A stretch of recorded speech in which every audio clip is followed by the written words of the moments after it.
많은 분들께서 주목하고 계신 AI 인공지능 기술을 더해서 이 건물의 에너지 효율을 높여 탄소 중립 사회로 나아갈 수 있는 다양한 전략을 구상하고 계십니다. 우리 김종훈 책임연구원님 자리해 주셨는데요. 현재 과학기술연합대학원 대학교의 에너지 시스템공학과 교수이시며 동시에 한국에너지기술연구원 에너지 ICT 책임연구원을 재임하고 계십니다. 오늘 건물 데이터 기반의 에너지 ICT 기술 융합 솔루션이라는 흥미로운 주제에 대해서 발표해 주시겠습니다. 여러분 힘찬 박수로 환영해 주십시오.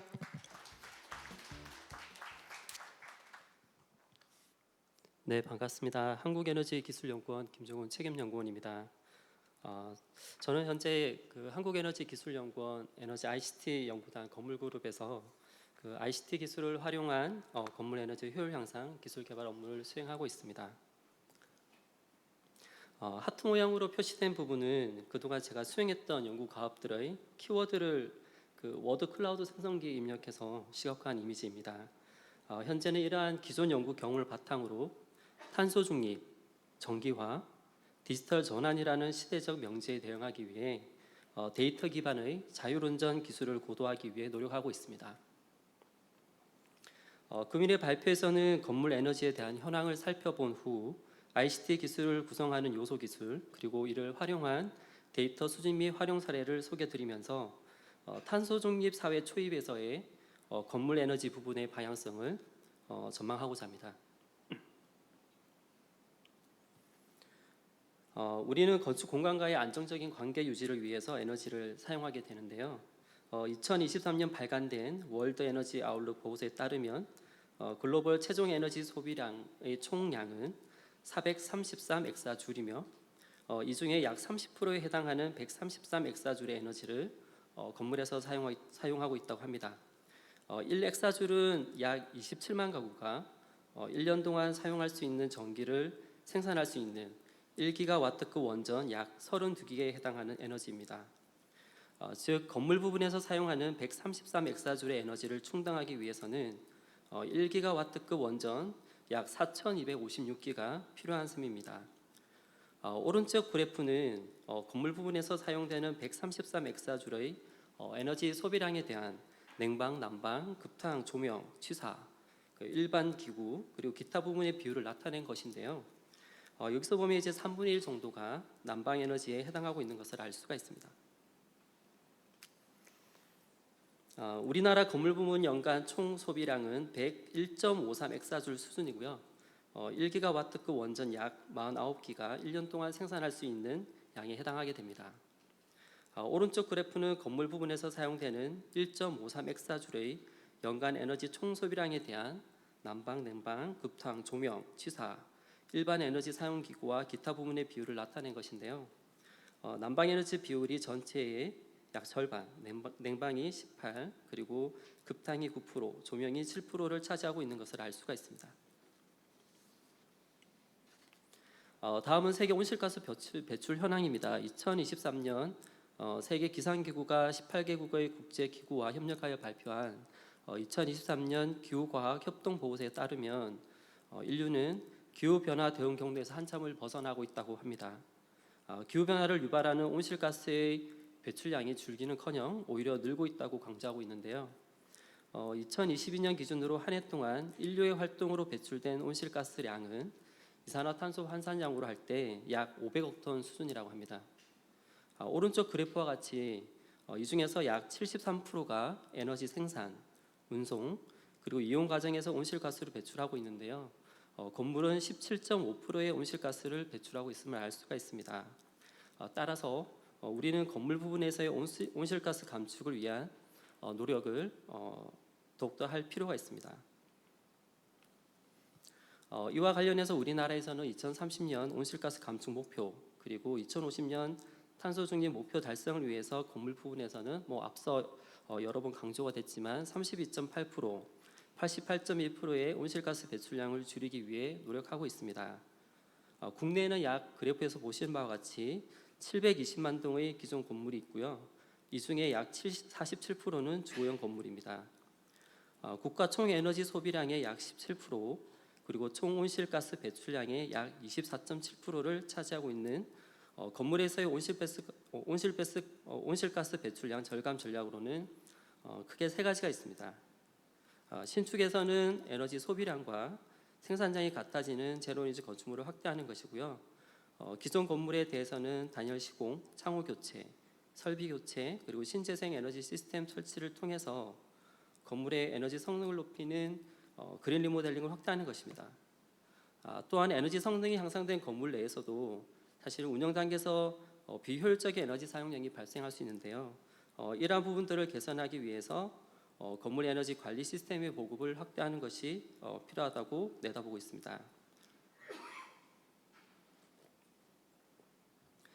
정부에서 계획하고 있는 이러한 주요 전략들을 효과적으로 이행하고 운영하고 관리하는 데 있어서 ICT 기술의 통합과 그리고 건물 데이터의 결합은 에너지 사용량의 최적화 그리고 관리의 효율성을 높여서 건물 부분의 탄소 배출량을 절감하는 데 일조할 수 있을 것으로 예상하고 있습니다.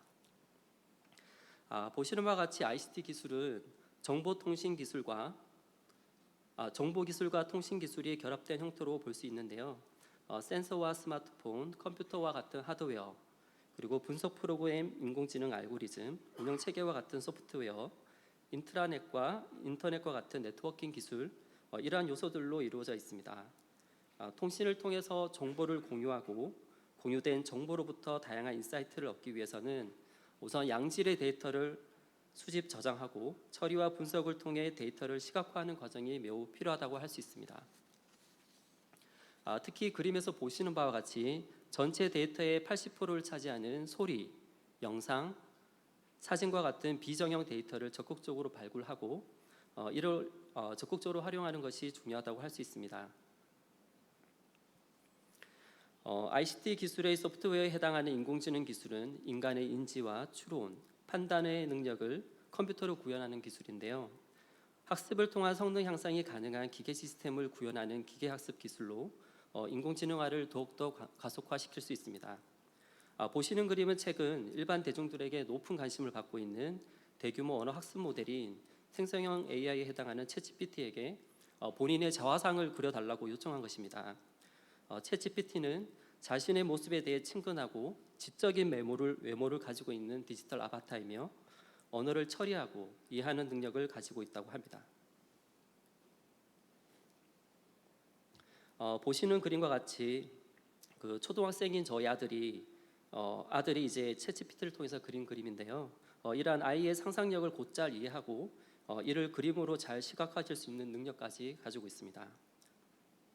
오픈 AI의 CEO인 샘 올트먼은 AI는 미래의 경제적 풍요를 이끄는 가장 강력한 힘이 될 것이라고 이야기한 바 있고요.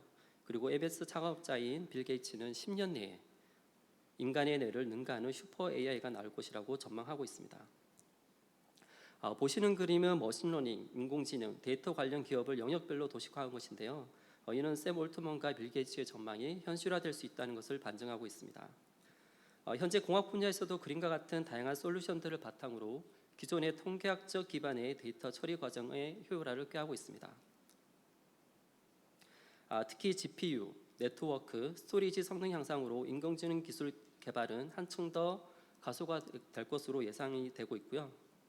특히 이제 인간의 신경망을 공학적으로 구현한 퍼셉트론 기반의 네트워크의 복잡도를 증가시키는 딥러닝의 등장으로 그 속도는 더욱더 가속화될 것으로 예상하고 있습니다.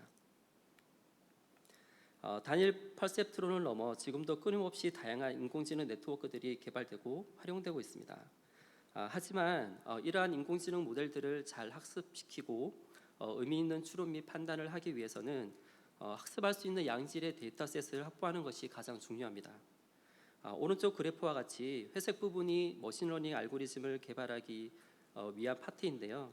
이러한 개발 과정을 하기 위해서는 80%에 해당하는 데이터의 정의, 데이터 수집, 데이터 정제와 데이터 라벨링, 데이터 변환 등의 과정이 반드시 필요하게 됩니다. 특히 건물의 성능을 잘 평가하고 잘 운영하기 위해서는 건물의 형상 정보, 위치 정보, 기상 정보, 운영 정보, 지실 정보, 그리고 외피의 성능 정보와 함께 냉방과 난방, 급탕, 환기, 조명 시스템, 신재생 시스템 등의 성능 및 운영 정보가 필요합니다. 이러한 양질의 데이터로부터 고품질 정보를 발굴하고 활용함으로써 건물 부분의 에너지 성능 향상 그리고 탄소 배출량 절감을 가속화할 수 있다고 생각합니다. 지금부터는 ICT 기술을 활용해서 데이터를 수집하고 활용한 사례에 대해서 말씀드리겠습니다. 먼저 기존 건축물의 형상 정보를 취득하기 위한 데이터 수집 방법입니다. 에너지 성능이 낮은 건물의 성능을 개선하기 위한 계획을 수립하고 그리고 에너지 성능을 평가하기 위해서는 그 도면이 없는 기존 건축물의 형상 데이터를 수집하고 이를 정보화하는 과정이 필수적입니다. 이를 위해서 각 지점의 X, Y, Z 절대좌표를 레이저 스캐너로 수집하고 이렇게 수집된 3차원 점군 데이터를 정합하는 과정을 통해서 3차원 도면 정보를 완성할 수가 있습니다. 본 사례는 경기도에 위치한 주민센터를 대상으로 수집한 3차원 점군 데이터로부터 형상 정보를 추출한 후 미국 DOE에서 개발한 에너지 플러스를 이용하여 그린 리모델링 전후의 에너지 성능을 평가하였고요. 본 사례에서는 형상 정보와 그리고 이제 건물의 설비 정보를 연동하여 한국에너지기술연구원의 한 연구등을 디지털 트윈화하고 그리고 건물 에너지 및 환경 정보를 디지털 트윈상에 표출한 사례가 되겠습니다. 다음은 기존 건물의 외피 성능에 해당하는 단열과 기밀 성능에 대한 데이터 수집 방법입니다. 기존 건물의 단열 성능을 현장에서 측정하는 방법은 크게 두 가지가 있는데요. 첫 번째는 ISO 9869-1에서 제한하는 히트 플로우 미터 센서를 외피 표면에 직접 부착한 상태에서 실내외 온도차가 발생할 때 외피를 통과하는 연료량을 직접 측정하여 단열 성능을 평가하는 방법입니다. 재백 효과를 통해서 히트 플로우 미터에서 측정된 연료 밀도와 실내외 온도 차이를 물리식에 대입하여 열 관리율을 결정하게 되는데요. 비교적 높은 정확도를 가지고 있지만 벽체 연결 부위에서 발생하는 열교의 영향을 반영하기 어렵다는 단점이 있습니다. 두 번째는 우리의 눈에는 보이지 않는 750 나노미터 이상의 적외선 파장 대역을 대상으로 건물 외피에서 방출되는 적외선 에너지를 검출하여 표면 온도 데이터로 표출할 수 있는 열화상 카메라를 이용한 단열 성능 간접 측정 방법입니다. 열교를 포함한 외피의 단열 상태를 정성적으로 판단할 수 있지만 정량적으로 수치화하기가 어렵고 열 용량이 큰 벽체에서는 히트 플로우 미터 방법에 비해 정확도가 떨어지는 단점이 있습니다. 기존 건물의 기밀 성능을 현장에서 측정하는 방법에는 일반적으로 팬을 이용하여 실내외 압력 차이를 충분히 인위적으로 만든 상태에서 틈새를 통과해서 빠져나가는 공기의 양을 측정하는 방법이 주로 사용되고 있습니다. 지금부터는 앞서 설명드렸던 이런 측정법을 바탕으로 건물 에너지 및 환경 데이터를 직접 활용한 사례에 대해서 말씀드리도록 하겠습니다. 앞서 설명드렸던 건물의 단열 성능과 기밀 성능 데이터를 현장에서 신속하게 수집하고 이를 활용하여 건물의 성능을 평가할 수 있는 ICT 기반 기존 주택 에너지 및 환경 성능 현장 진대 플랫폼을 개발한 바 있습니다. 플랫폼은 외피의 단열 성능, 그리고 기밀 성능, 그리고 로이 코팅 유무 및 위치를 포함하는 창호의 유리 구성, 그리고 보일러의 급탕 및 난방 가동 시간, 그리고 실내외 온열 환경 및 공기질 수준을 측정할 수 있는 모듈과 해당 데이터를 수집하고 수집된 데이터로부터 건물의 성능을 평가할 수 있는 스마트폰 앱 기반의 프로그램들로 구성이 됩니다.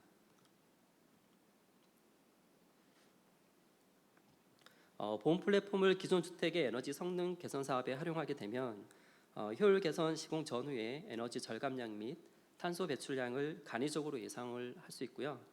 그리고 M&B 옵션 C와 연계한다면 그 절감 효과를 더욱더 정량적으로 표출할 수 있습니다. 또한 효율 개선 시공 전후에 실내 환경 변화 수준을 정량화할 수 있는 장점도 가지고 있는데요. 수집된 데이터를 ISO 52016의 건물 에너지 성능 평가 프로세스의 입력 조건으로 활용한다면 기존 건축물에 보다 정밀한 에너지 해석이 가능하게 됩니다. 보시는 그림과 같이 시공 전후의 요소별 에너지 성능 변화, 그리고 제실자가 느끼는 온열 쾌적감의 변화, 그리고 표면 결로의 발생 비율 등 다양한 결과들을 가시적으로 표출할 수도 있습니다.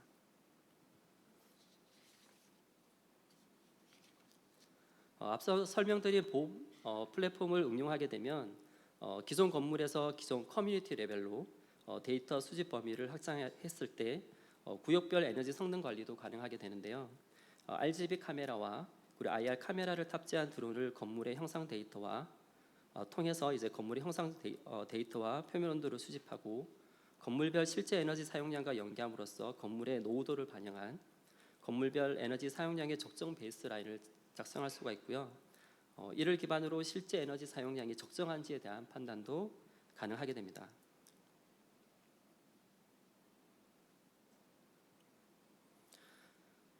보시는 그림은 연구원 건물을 대상으로 드론에서 수집된 데이터를 기반으로 건물의 표면 온도 모델과 형상 정보 모델을 작성해 본 사례입니다. 향후 건물의 표면 온도 모델로부터 외피의 단열 정보를 도출하고 그리고 형상 정보 모델에 매핑하는 과정을 수행할 예정이고요. 해당 플랫폼이 잘 구축된다면 기존 커뮤니티의 노후도를 고속으로 진단할 수 있고 수집된 데이터를 가상의 공간에 표출함으로써 에너지 성능 관리의 편의성을 높일 수 있을 것으로 예상하고 있습니다. 다음은 이제 건물단에서 수집되는 방대한 데이터를 기반으로 기존의 건물 에너지 관리 시스템인 뱀스를 고도화하는 연구에 대해서 소개드리도록 하겠습니다.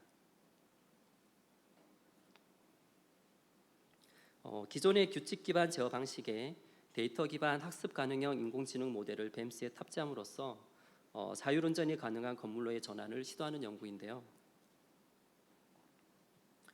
현재 뱀스가 가지고 있는 데이터 수집 및 표시, 정보 감시, 데이터 조회, 에너지 소비 현황 분석, 설비 성능 및 효율 분석, 그리고 실내외 환경 정보 제공, 에너지 소비량 예측, 에너지 비용 조회 및 분석, 그리고 제어 시스템 연동과 같은 9가지 기능도 함께 고도화할 예정이 있습니다. 이를 위해서는 우선 양질의 대규모 데이터들을 연속적으로 수집할 수 있는 데이터 파이프라인 구축이 매우 중요한데요. 그래서 한국에너지기술연구원 대전 본원에 9개 건물을 대상으로 층별로 냉방, 난방, 급당 환기 조명, 전열, 승강기에 대한 에너지 사용량 데이터와 기존의 바스 데이터를 서버에 저장하고 이를 디지털 트윈 모델에 실시간으로 표출할 수 있도록 데이터 파이프라인을 구축했습니다.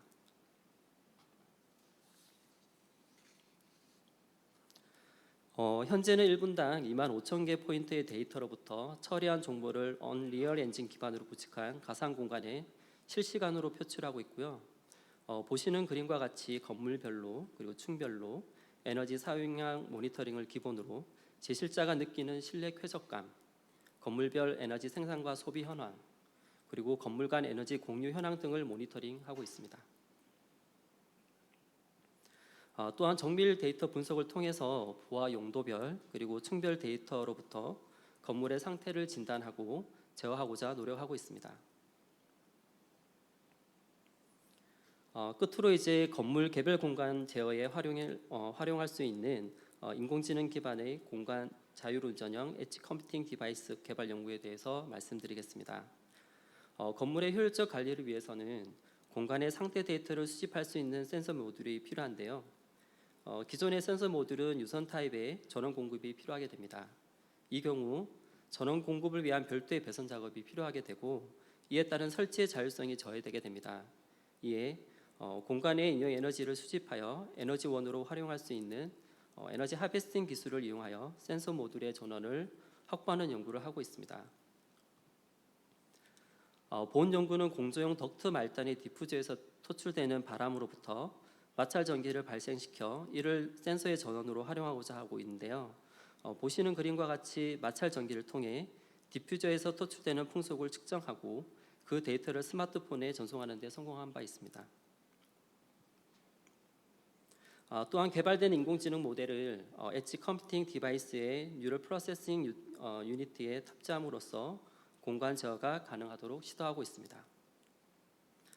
그 일환으로 공간별로 설치되는 열 회수형 환기 장치에 엣지 컴퓨팅 디바이스를 연계해서 자율운전이 가능하도록 연구하고 있습니다.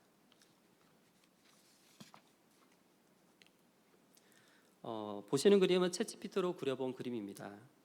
우리 아이들은 두뇌 활동을 통해 수많은 외부 자극과 다양한 교육 과정에 대해 끊임없는 학습 과정을 반복하고 시행착오를 겪으면서 변하는 사회에 능동적으로 대응할 수 있는 하나의 인격체로 성장할 수 있습니다. 그렇다면 건물에도 지능을 부여하고 자율적 학습을 통해 탄소 중립 사회에 능동적으로 대응할 수 있도록 하면 어떨까 싶습니다. 향후 탄소 중립 시대에는 중앙 집중형 뱀스 그리고 분산형 엣지 컴퓨팅 디바이스와 같은 인공지능형 에이전트들이 적극적으로 도입되어 방대한 정형, 비정형 데이터를 스스로 학습하면서 주요 기능들을 능동적으로 조절할 수 있는 건물들로 가득 채워지길 바라면서 금일 발표를 마치도록 하겠습니다. 감사합니다. 네, 정말 감사드립니다. 김종훈 책임연구원님의 발표에 대한 질의응답 빠르게 진행하도록 하겠습니다. 들으신 내용 관련해서 궁금한 사항 있으시다면 역시 손을 들어주시고요. 저희 신속하게 Q&A 진행해 보겠습니다. 네, 사실 당초 예정된 시간보다 조금 딜레이가 되고 있기 때문에 한 분 정도 질문 받아보면 좋을 것 같은데요. 마이크 바로 전달드리겠습니다. 예, 말씀 잘 들었습니다. 웰키리의 박준국이라고 합니다. 저는 좀 아쉬운 게 우리가 녹색 건축이라면은 정말 우리가 생존하고 안주하기 위한 공간인데 지금 사실은 우리가 코로나를 겪으면서 바이러스 관계도 상당히 심각한 수준이거든요. 그래서 건축에 그냥 에너지의 문제, 녹색 건축이라는 컨셉 자체에 에너지의 문제하고 바이러스 생존에 대한 것을 컨셉을 더했으면 하는 생각을 하고 있습니다. 그래서 연료활성 환기장치 말씀도 하셨지만은 거기 덧붙여서 환기장치에 들어오는 거기서 이제 바이러스의 공기 유로 자체가 우리가 사실은 환기 자체가 독이 될 수 있거든요. 그래서 그거를 좀 개념을 정립을 좀 해주셨으면 어떨까 하고 말씀드립니다. 그 마지막 그림에 제가 오른쪽에 있는 그림에 보시면 저는 이제 탄소 중립 사회에서는 뭐 당연히 에너지와 탄소 배출량에 대한 이야기가 뭐 주가 돼야 되겠지만 사실 이제 건축이란 것은 이제 우리가 생활하는 공간이기 때문에 당연히 제실자들의 안전에 대한 고민이 있어야 된다고 생각하고요. 그리고 마지막에 제가 보여드렸던 엣지 컴퓨팅이 탑재된 열애소형 환기 장치 경우에는 바이러스를 사멸하는 기술이 탑재된 열애소형 환기 장치입니다. 그래서 지난 코로나 시즌에 실내 공간에서의 코로나 확진자들이 증가했는데요. 그러한 부분들을 해결하기 위해서 광열 효과를 이용해서 세계 최초로 바이러스를 사멸하는 필터를 개발했고요. 이제 그러한 부분들이 탄소 중립 사회에서 사실 건물의 이제 에너지와 탄소 배출량에 치우칠 수 있는 그런 부분들을 좀 더 보완하기 위한 강구 체계라고 좀 이해를 해주시면 좋을 것 같고요. 저도 이제 에너지를 주력으로 연구를 하고 있지만 환경에 대한 관심이 높기 때문에 열애소형 환기 장치 도입을 통한 실내 거주자들의 어떤 건강성을 확보하는 데 있어서도 더욱 연구에 매진하도록 하겠습니다. 네, 세심한 답변 감사드립니다. 네, 손을 번쩍 들어주셔서 마지막으로 정말 질문을 받아야 할 것 같습니다. 네, 마지막 질문 신속하게 부탁드리겠습니다. 네, 일단 건물 에너지 감축을 위해 SDSN 뉴스 코리아에서 활동하고 있는 대학생 조홍주입니다. 일단 녹색 건축 활성화를 위해서 AI 기반 기술과 ICT 기술이 꼭 필요함은 인정을 하고 있는데요. 이 인공지능 기술이 빅데이터를 기반으로 하다 보니 이 정보량을 처리하고 다루는데 엄청난 전력량이 소비된다고 알고 있습니다. 자율운전 기반 건물 에너지 및 제어 시스템 연동을 위해서 필요한 데이터를 다루는데도 많은 전력량이 사용될 것으로 예상됩니다. 개별 건물이 ICT 기술과 AI 기반 기술로 관리될 때 이 과정에서 사용되는 전력량과 에너지가 건물에 사용되는 에너지 소비량을 집계할 때 포함되는지 여쭤보고 싶습니다. 당연히 포함이 되고 있고요. 사실 저희 연구원에도 AI 계산용 서버실이 따로 있습니다. 그래서 저희가 층별로 그리고 이제 용도별로 모니터링 하다 보면 서버실에서 굉장히 많은 에너지를 쓰고 있거든요. 그래서 제가 발표 후반에 말씀드렸던 현재는 데이터가 중앙으로 다 집중돼서 그 데이터를 처리하는 과정에서 에너지를 많이 쓰게 되는데요. 소개드렸던 분산형 엣지 디바이스들을 활용한다면 정말 필요한 데이터들은 말단에서 연산 처리를 하고 제어 명령을 내려서 컨트롤하는 거죠. 그래서 아마 중앙으로 수집되는 데이터들을 그런 엣지 디바이스들이 있다고 하면 좀 더 낮춰지지 않을까라고 생각을 하고 있고요. 그리고 최근에 이제 데이터 센터에 대한 에너지 사용량 문제가 굉장히 화두가 되면서 그런 이제 발열에 따른 그 냉각 에너지 비용을 줄이기 위한 다양한 강구책들이 나오고 있는데요. 예를 들면 이제 서버에 연산되는 그 코어 부분이 발열이 굉장히 심한데요. 그 부분을 특수 액체에 담궈서 효율적으로 냉각하는 침진 냉각 뭐 이런 기술들도 개발이 있지만 궁극적으로는 제어하는 이제 그런 그 소스들을 분산해서 우리가 컨트롤한다 그러면 그런 중앙에 집중되는 에너지 사용량을 줄일 수 있고 아까 말씀드렸던 이제 에너지 하비스팅 기술을 사용한다면 그런 연산에 처리되는 일정 부분의 에너지들은 또 저희가 공간에서 취득할 수 있는 데이터들 에너지들로 충분히 많이 할 수 있다라고 생각을 하고 있습니다. 네, 상세한 답변 감사드립니다. 여기까지 듣도록 하겠습니다. 지금까지 김종훈 책임연구원님의 발표였습니다. 감사의 박수 보내주십시오. 고맙습니다.